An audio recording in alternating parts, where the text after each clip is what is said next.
Здравствуйте, дорогие друзья! Сегодня у нас 5 октября, суббота. И сегодня мы рассмотрим ситуацию на фронтах мировой войны. Да, это действительно мировая война, в этом уже нет никаких сомнений. И у нее два основных фронта. Это Украинский фронт, где Украина отбивает агрессию Российской Федерации, и другой – это Ближневосточный фронт. Оба они взаимосвязаны самым честным образом, потому что игроки, в принципе, так или иначе присутствуют основные на обоих этих фронтах, обоих локациях. И то, что происходит на одном фронте, иногда самым решительным образом влияет на то, что происходит и будет происходить на другом фронте. Победы и поражения здесь взаимосвязаны. Я вам сегодня буду рассказывать о таких многогранных событиях. Все-таки два региона, разных региона. И ситуация там разная. И игроки основные, это, в общем-то, одни и те же, но есть там еще второстепенные. Поэтому информация, она отражает точки зрения вот этих очень большого количества игроков. Она бывает противоречивая. И то, что нравится одним игрокам, не всегда нравится другим игрокам. Но мы здесь, вернее, я здесь не отстаиваю чью-то одну точку зрения, ну, кроме точки зрения украинского народа, Украины, что безусловно. А так, в принципе, я рассматриваю эту ситуацию, вернее, эти события с объективной точки зрения, пытаюсь, во всяком случае, потому что полной объективности уже быть не может, поскольку я задекларировал, по большому счету, на чьей стороне однозначно.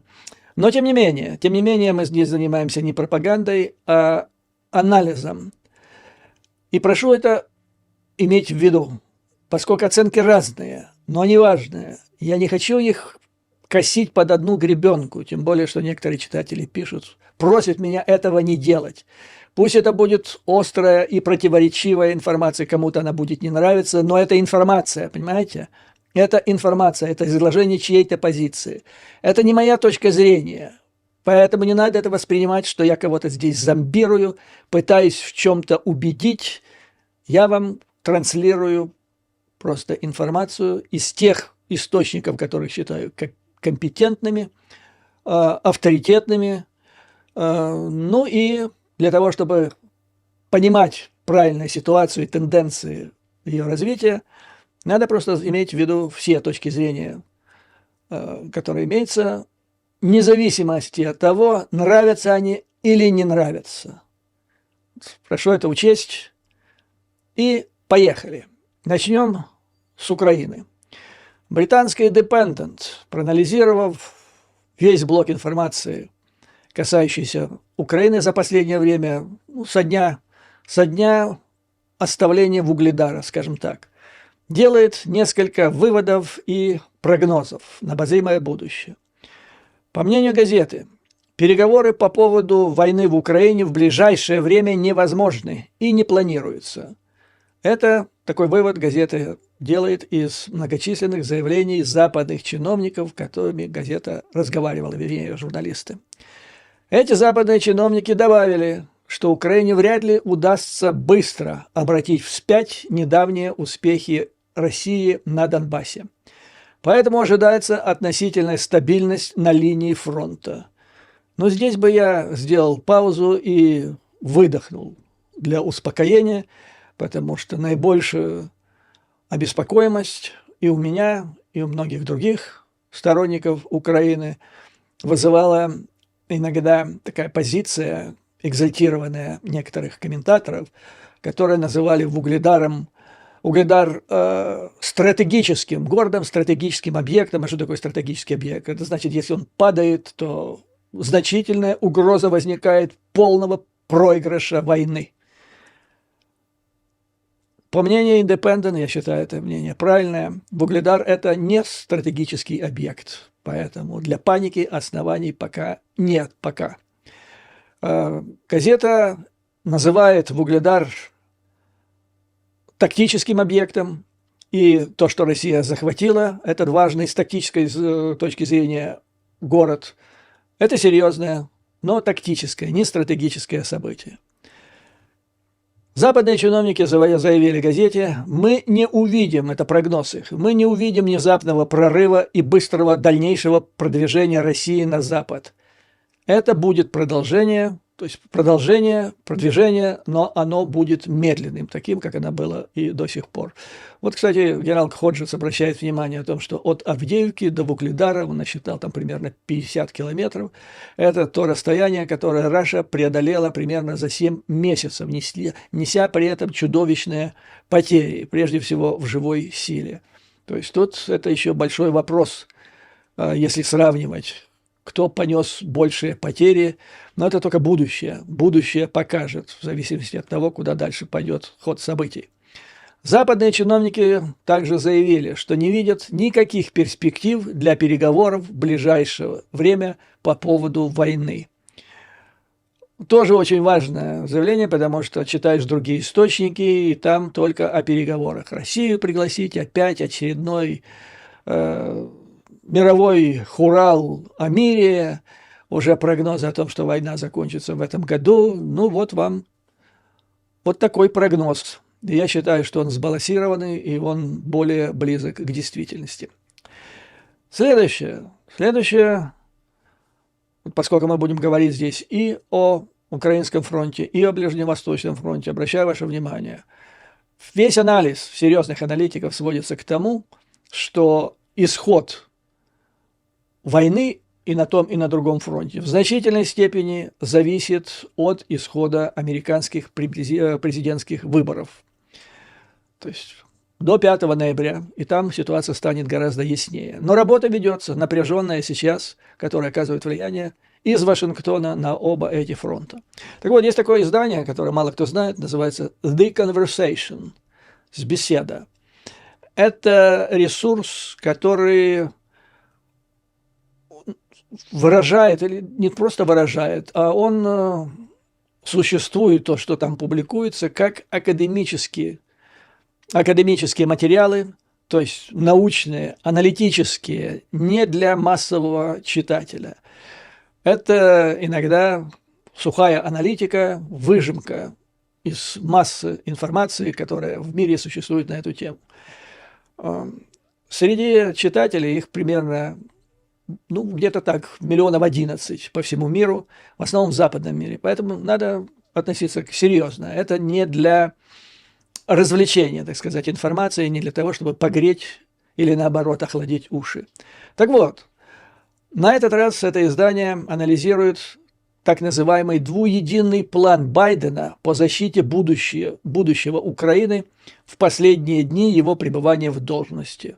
То есть время так называемой хромой утки с 5 ноября и до 20 января, когда произойдет коронация или инаугурация нового президента. Но это не значит, что администрация ждет 5 ноября. Она уже работает в этом направлении. И вот что делает Белый дом, чем руководствуется администрация Байдена. Байден в последнюю минуту пытается укрепить американскую поддержку Украины. Делает это перед возможной победой Дональда Трампа на выборах в США 5 ноября. Обращаю ваше внимание на одно слово. Все, английский язык здесь большую роль играет, так сказать, модальность. То есть такие вещи, как больше, меньше, возможно, вероятно. Так вот, возможная победа – это 50% и менее, но не больше 50. То есть здесь речь идет о планировании по наихудшему варианту. Правильно делается. Повторяю, та тенденция, которая сейчас нарастает, свидетельствует о том, что Камала Харрис должна, по идее, вероятно, то есть больше 50% победить, но тем не менее. Так вот, что делает Белый дом? Белый дом считает, что в случае победы Трампа внешняя политика США в отношении Украины окажется под угрозой. Но мы сами это знаем, это так. Я, наверное, не буду долго останавливаться на этом вопросе, почему она под угрозой. Это понятно всем, кто пытается быть независимым в своих суждениях, держать глаза и уши открытыми. Поэтому большой вопрос в том, кто будет или кто не будет на стороне Украины с 20 января следующего года, то есть после инаугурации. Сейчас Байден пытается сложить политическую колоду в пользу Украины перед своим уходом. Трамп – это непредсказуемый политический деятель, лидер, поэтому, теоретически от него можно ждать все, что угодно. Вот это я категорически не согласен с этим тезисом, все что угодно, потому что, по идее, он может включать и некоторые высказывания любителей Трампа о том, что он может так пойти навстречу Украине, что Путину не поздоровится. На самом деле это не так. Трамп – это мое глубокое убеждение, которое основывается на фактах, которые знаю.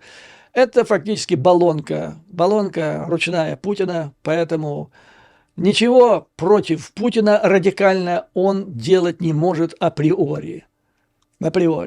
Поэтому вся его непредсказуемость сужается до того, какой размер гадости, который он может сделать для Украины.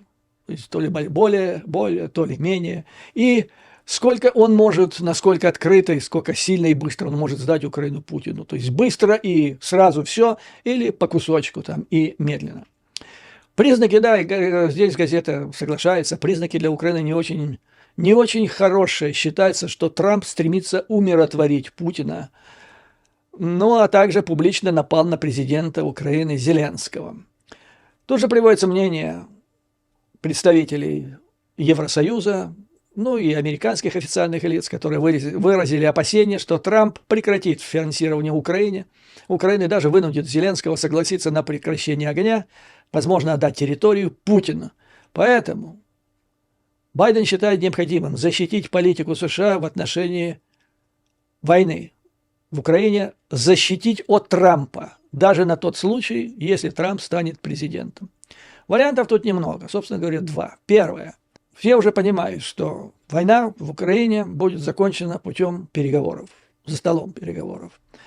И будет этим заниматься, в лучшем сценарии, для администрации Байдена будет заниматься администрация Камалы Харрис. Для этого надо создавать позицию, прочные позиции для Украины и для Камалы Харрис, чтобы ее последующая деятельность была эффективной.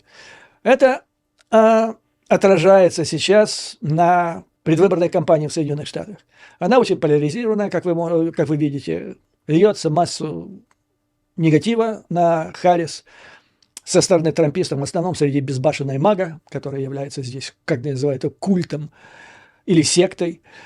И понятно, что даже если ее изберут, масса стрел будет лететь в ее сторону, поэтому надо по максимуму создать позитивную позицию для нее уже сейчас. Это является, частью задачи Белого дома сейчас. Наконец, Байден хочет оставить после себя позитивное политическое наследие для того, чтобы в конце концов, это его проект, это основной его внешнеполитический проект Украина, противостояние России. Он хочет, чтобы он был позитивным и хочет с этим войти в историю. И с этой точки зрения, казалось бы, что может быть лучше, чем прогресс по Украине, достигнутый в последние недели пребывания администрации в Белом доме. И я вам как-то говорил, высказывал эту мысль, ссылаясь на другие источники. Очень интересная мысль, что Байден сейчас он связан предвыборной кампанией. Может быть, он предпринял какие-то более резкие шаги в оказании помощи Украине или против России. Но он не может это сделать для того, чтобы не навредить избирательной кампании Харрис. А вот после 5 ноября, когда результаты будут известны, вне зависимости от того, то ли выиграет Харрис, то ли выиграет Трамп, руки у Байдена будут развязаны, и вот тогда он может натворить. В частности, некоторые сторонники Нетаньяху опасаются, что Байден может натворить немало плохого для Нетаньяху, поскольку он очень недоволен тем, что делает Нетаньяху сейчас. То есть фактически он ставит его весьма умело, Нетаньяху ставит Байдена весьма умело в позицию, в безвыходную, казалось, нанося удар по избирательной базе демократов. Дальше я вам расскажу, как это происходит.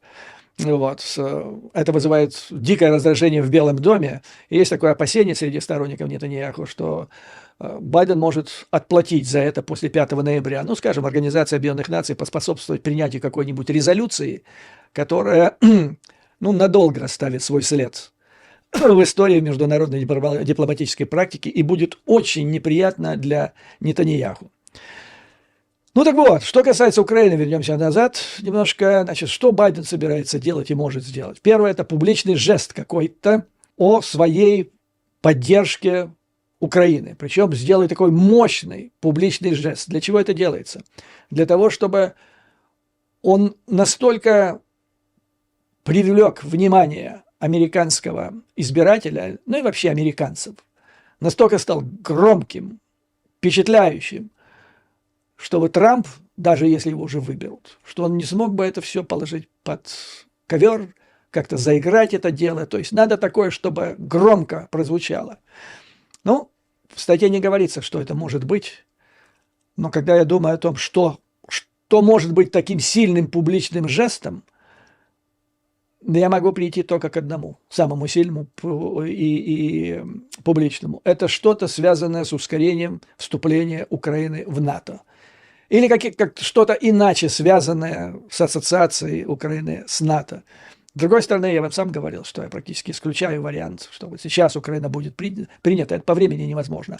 Ну и потом, принципиально, пока на Банковой в ОПе сидит Ермак, это исключается, с моей точки зрения. Но что-то, какие-то подвижки или что-то другое, но очень весомое, публичное, можно ожидать от администрации Байдена. Ну и, наконец, это такая поддержка, публичный жест. Он уже сопровождается увеличением или активизацией американской помощи. Здесь эти вот 8 миллиардов, о которых недавно объявила администрация о пакете. Затем, значит, Байден дал указание все деньги, которые выделил Конгресс на использование в течение срока действия его администрации, чтобы все до последнего цента были предоставлены Украине, таким образом, чтобы не оставить ни цента на усмотрение следующей администрации. Имея в виду, что в следующей администрации, возможно, будет администрация Трампа, и она может куда-то там остановить их. Трамп имеет уже такой опыт, мы об этом знаем, как он приостанавливал помощь Соединенных Штатов в $200 миллионов в ходе телефонного разговора с Зеленским. Вот Байден пытается лишить на этот раз Трампа, если его изберут, такой возможности. Ну и самое главное, что с моей точки зрения самое главное, что в рамках того пакета 8 миллиардов, вернее, простите, 6 миллиардов, 8 все-таки, 8 миллиардов долларов, возможно, как пишет газета, в рамках этого пакета будет предоставлено новое оружие для усиления ударного потенциала Украине на дальние расстояния, что также предполагает, что Байден санкционирует более наступательную тактику против России, а не только оборону на ближнем расстоянии. Вот это самое главное, что я нашел в этой статье. И, как вы понимаете, речь идет о возможном снятии ограничений на использование британских, американских ракет дальнего действия вглубь территории России. В заключение газета еще раз подчеркивает, что для Украины нужны радикальные решения со стороны Соединенных Штатов Америки. Учитывая сейчас всю сложность избирательной кампании в США, таких радикальных решений Байден принять вряд ли сможет до 5 ноября. А между тем это то, что необходимо. Но затем возникает окно с 5 ноября, я вам говорил об этом раньше, ссылаясь на других аналитиков, в ходе которых на это можно рассчитывать и ожидать. Ну а теперь переместимся на другой фронт этой мировой войны, на Ближневосточный, где ожидается ответный удар Израиля по Ирану в ответ на недавний массированный обстрел ракетный Ирана израильской территории. Так вот это решение, большинство аналитиков, количество их все больше возрастает, которые склоняются к этому мнению, что вот со стороны иранского руководства это была, как говорят, и вот есть выражение «мать всех бомб», так вот это была мать всех ошибок, которые мог совершить Иран.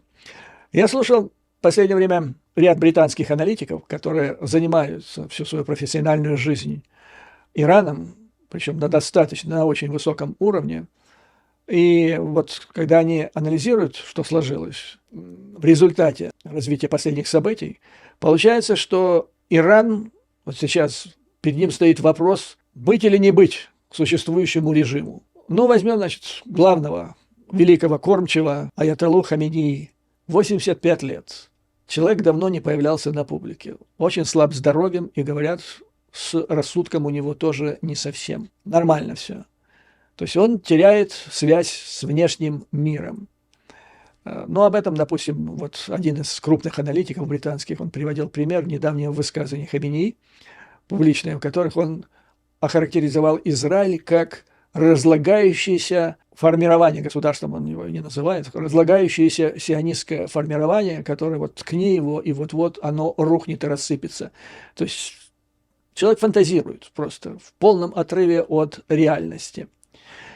И вот его отрыв от этой реальности таков, что это вызывает опасения даже среди опор режима. В частности, один из аналитиков приводил пример настроений среди высокопоставленных представителей иранской армии. Обращаю внимание, это не КСИР, не корпус стражей исламской революции, там фанатики, это совсем другое, а армии, которая тоже опора режима, но там простора для объективного мышления немного больше, чем КСИР. Так вот, значит, они, многие, скажем так, многие из них очень озабочены тем, что верховное руководство оторвано от действительности. По их мнению, ситуация совсем другая, нежели представляет себе этот аятолла Хаминеи.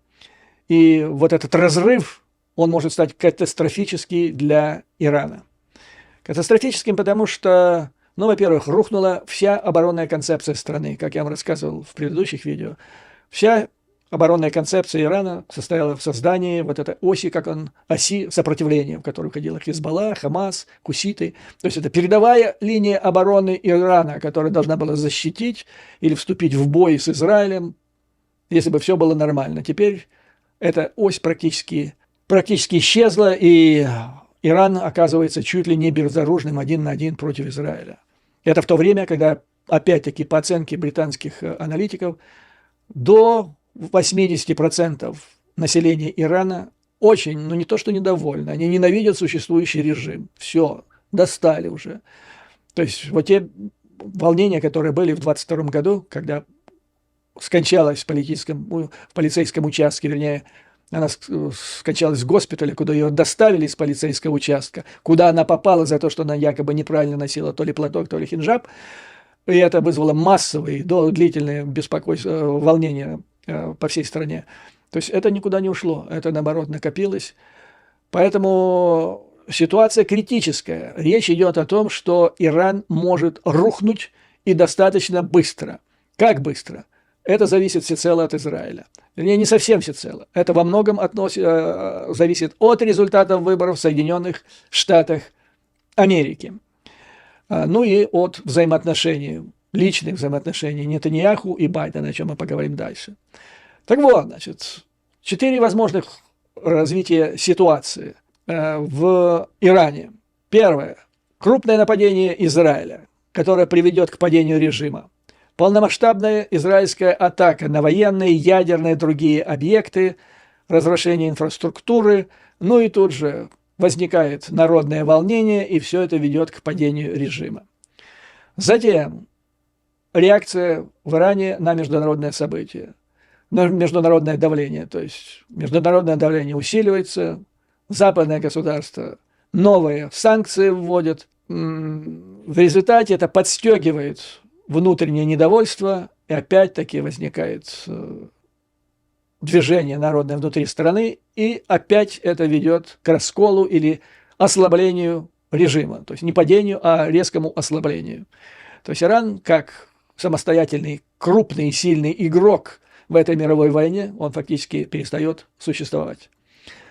Возможен вариант, не дожидаясь вот такого негативного развития событий, режим начинает массовые репрессии внутри Ирана. Это опять-таки ведет к новому восстанию, подобному тому, который был в 22 году в Иране. Опять резкое ослабление страны. Ну и, наконец, 4, которое почему-то считается самым вероятным. Военный переворот с целью отстранения диктатора. Это вот этого 85-летнего инвалида, который утратил связь с реальностью. Это может стать наиболее вероятным последствием израильской атаки, поскольку доверие населения к нынешнему руководству Ирана очень подорвано. Это откроет путь для значительных событий или перемен внутри страны. Ситуация еще обостряется, или вернее усугубляется тем, что у аятоллы нет серьезного такого легитимного наследника, политического преемника, о котором я вам говорил. Сейчас это где-то один из его родственников, а раньше был более такой серьезный для этой роли подходящий предыдущий президент Раиси. И для вот таких развития событий есть лидер оппозиции иранской, который проживает в Соединенных Штатах, в штате Вирджиния. И это сын Шаха, который был свергнут, затем умер от рака в изгнании.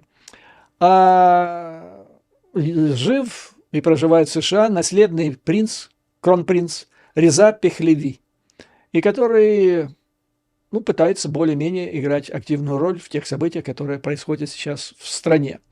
Вот после недавней баллистической атаки Ирана на Израиль, и в ожидании, что Израиль предпримет в ответ, Реза Пехлеви обратился к народу. Он призвал народ выходить на улицы и призвал вооруженные силы объединиться с народом. То есть фактически сделать то, что в 1979 году привело к падению режима его отца. Тогда это был, по сравнению с тем, что сейчас, просто либеральный, демократический, прогрессивный режим. Теперь, значит, сын предлагает это все сделать наоборот. То есть совершить уже не революцию, а реинституцию. По мнению многих влиятельных аналитиков и политиков, что касается Запада, то, возможно, настало время позволить Израилю действовать от его имени. То есть Израилю дать карт-бланш, действовать сейчас от имени Запада, не сдерживая его ни в чем. И таким образом положить конец тому, что происходит в стране террора. Фактически привести или к резкому ослаблению, или к падению режима в Иране. Если это происходит, то это будет потрясение в оси зла, которую мы сейчас знаем, да, вот этой оси Россия, или Китай, Россия, Иран, Северная Корея. Для России на украинском фронте это обернется прямым ударом, поскольку Иран является одним из крупных поставщиков. Во всяком случае, то, что зафиксировано, это дронов, потенциально мог бы, по идее, стать до последнего времени поставщиком еще и ракет. Сейчас это вариант такой вряд ли возможен при любом развитии событий, то ли при уничтожении режима, то ли в случае ослабления этого режима, потому что сейчас Ирану все эти дроны и ракеты нужны самому для своей защиты, потому что вопрос состоит экзистенциально о существовании, быть или не быть. И, как я вам сказал в самом начале этого видео, в значительной, если не в решающей степени развитие событий на этом фронте также зависит от исхода президентских выборов в Соединенных Штатах Америки. То есть вот мы все ждем со дня на день. Израиль нанесет удар. Какой удар, когда, но ожидаем, что это должно быть быстро. И последнее, да, из крупных средств массовой информации я слышу, Израиль не будет с этим делом затягивать. Но есть такое издание американское, называется The Intercept, «Перехват». Это издание, которым руководит одна из легенд, как это говорится, расследовательской журналистики американской, Джеймс Райзен. Он около 20 лет был корреспондентом «Нью-Йорк Таймс», специализировался на фантастических расследованиях. Он дважды получал Пулитцеровскую премию. Он расследовал и написал книгу по поводу вмешательства Агентства национальной безопасности, это те, которые всех прослушивают, в внутреннюю жизнь Соединенных Штатов Америки. То есть следил за американцами, что категорически не позволено законами Соединенных Штатов Америки. И затем он расследовал работу ЦРУ, так сказать, последнюю схватку ЦРУ с КГБ, 80-е годы, последний всплеск холодной войны. Я его лично знаю. Его хотели заставить через суд раскрыть своих источников, на основании которых он писал вот, книгу и материалы о Агентстве национальной безопасности. Он категорически отказывался. Несколько лет продолжалась эта тяжба, его пугали тюрьмой. Он не отступил ни на йоту. И в результате государство отстало от него и закрыло против него всякие там расследования и уголовные дела, в которых, их даже не открывали. То есть это легендарный человек, просто легендарный.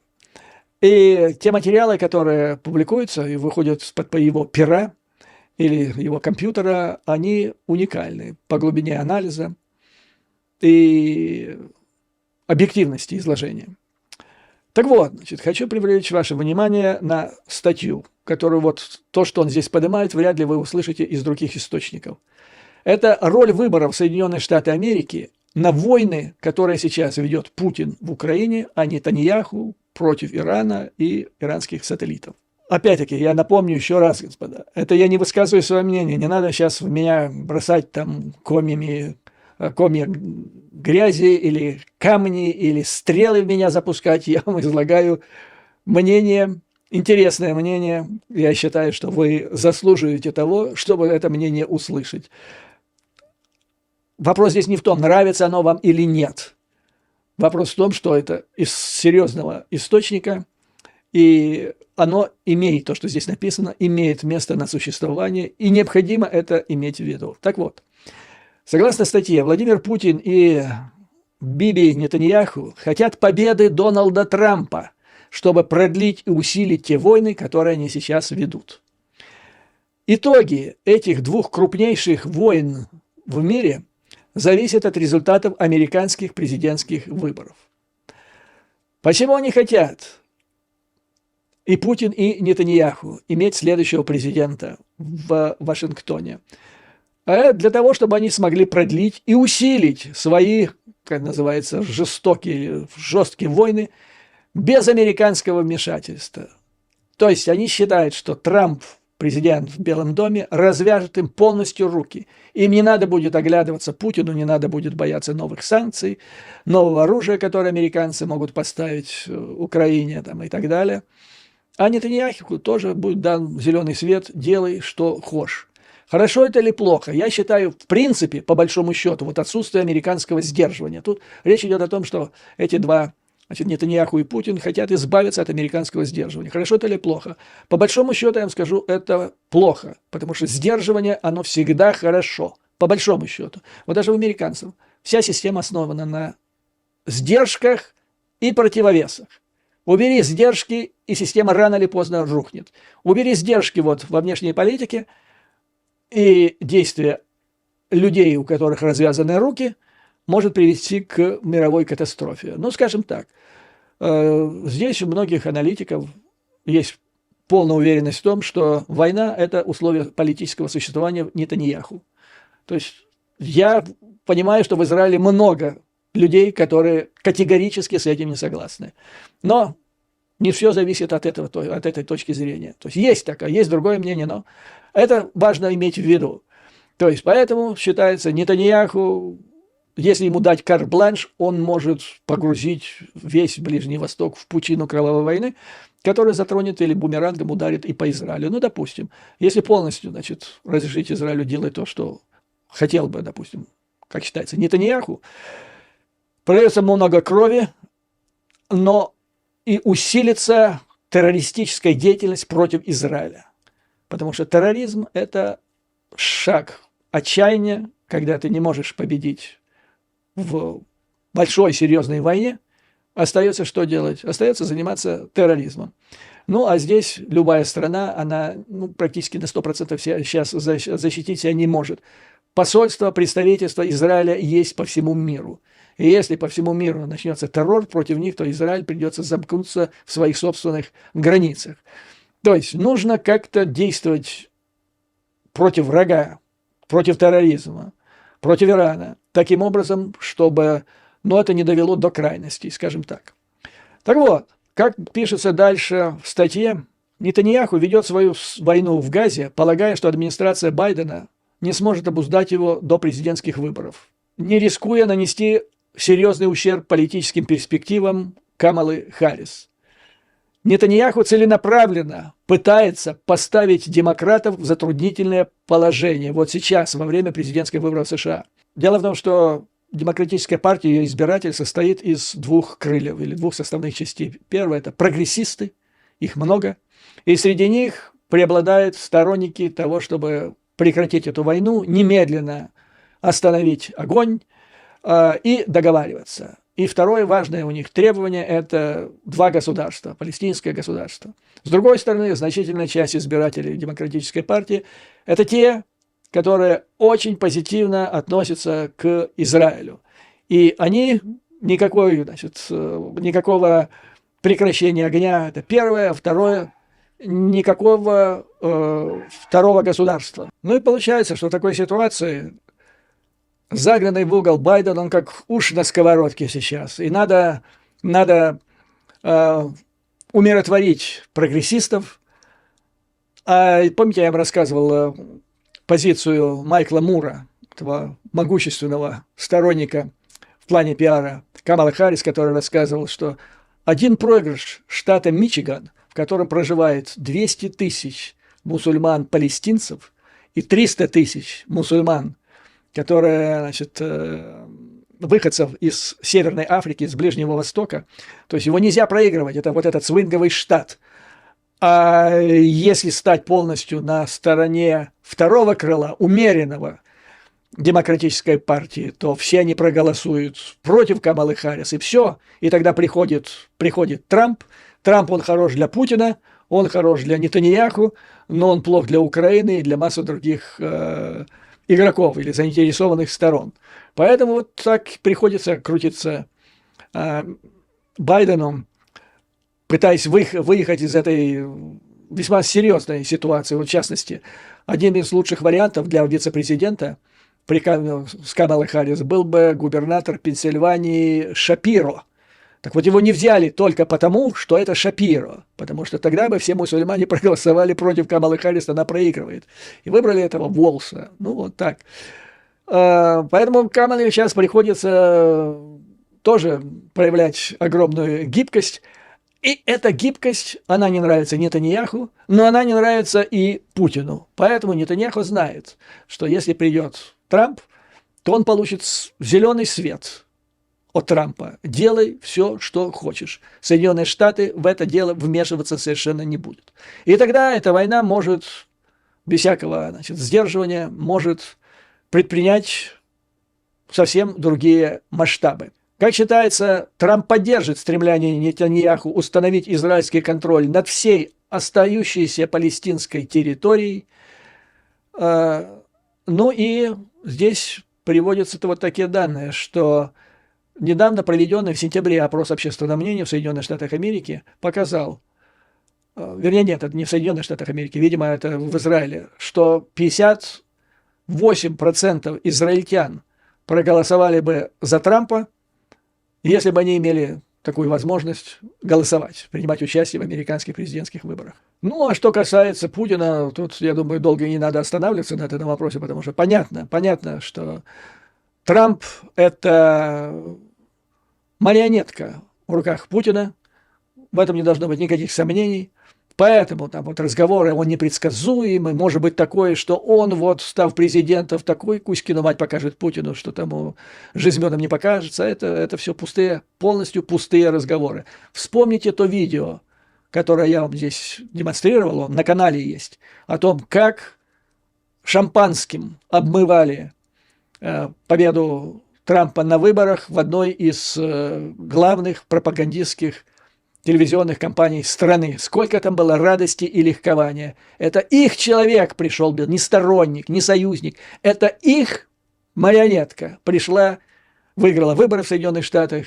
Так они это дело все отмечали. Ну и вот согласно, значит, этому анализу, вероятно, стоит ждать решительных действий Израиля против Ирана после 5 ноября. Но это в том случае, если у Трампа будет оставаться хоть какой-то шанс все-таки выиграть.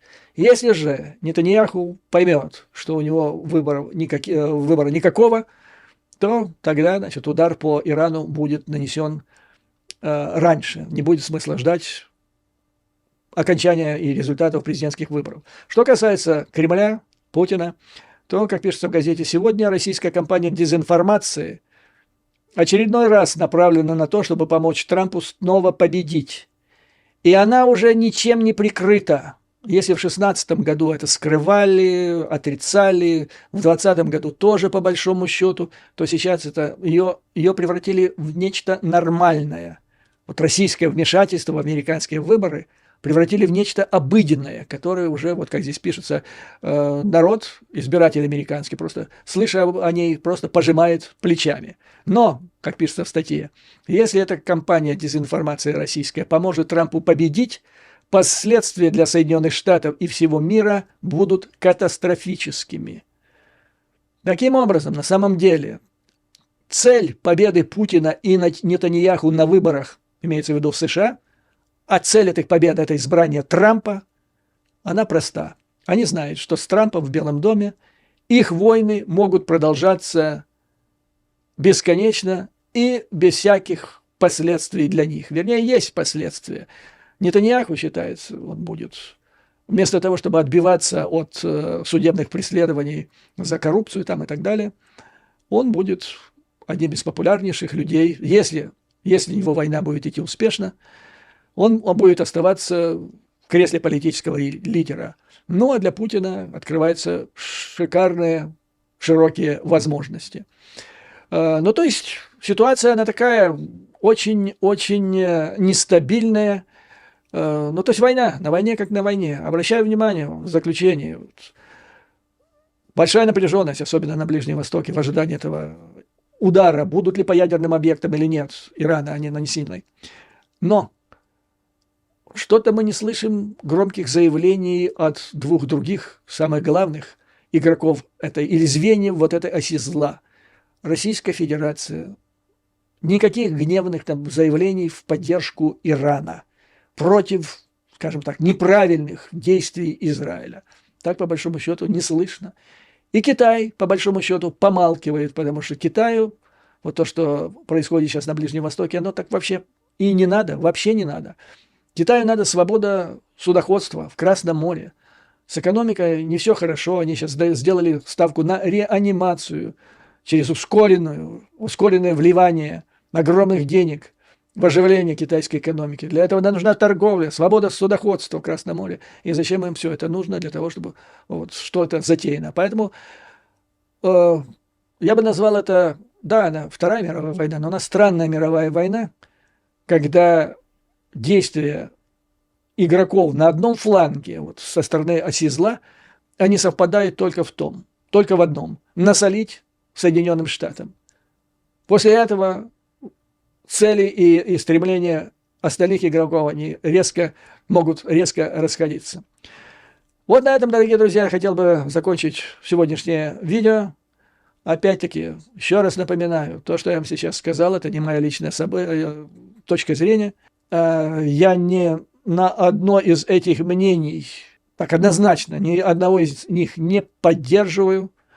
Это объективная реальность, в которой мы находимся. Поэтому, дорогие друзья, в заключение, как обычно, слава Украине, вооруженным силам, враг будет разбит, победа будет за нами, а вам лично, дорогие друзья, выдержки, мужества и твердой веры в нашу неизбежную победу. До новых скорых встреч!